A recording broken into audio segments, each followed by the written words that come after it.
दोस्तों, क्या आपको पता है एक एनआरआई ने इंडिया में इन्वेस्ट किया था और उससे प्रॉफिट हुआ था 1.35 करोड़ का और उसके ऊपर टैक्स 0।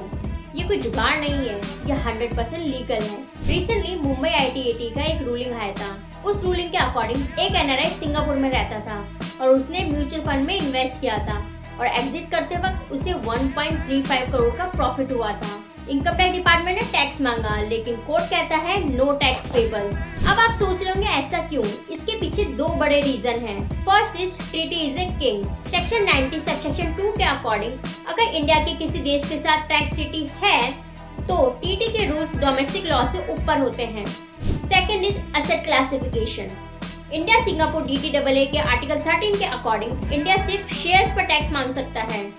कोर्ट ने क्लियर कहा है कि म्यूचुअल फंड यूनिट शेयर्स नहीं होते हैं। रूल्स के अकॉर्डिंग ऐसे गेन के ऊपर सिर्फ टैक्स वही लगा सकता है जहां पर टैक्स पेयर रहता है। अब क्योंकि वो सिंगापुर में रहता है तो सिंगापुर में कैपिटल गेन के ऊपर कोई टैक्स नहीं लगता। रिजल्ट दोनों देश के ऊपर टैक्स 0।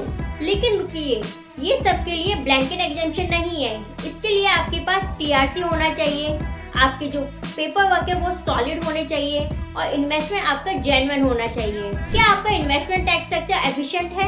और अगर आप एक NRI हो या क्रॉस बॉर्डर इन्वेस्टमेंट करते हो तो ऐसे इंसाइटफुल इंफॉर्मेशन के लिए हमें फॉलो करना ना भूलें।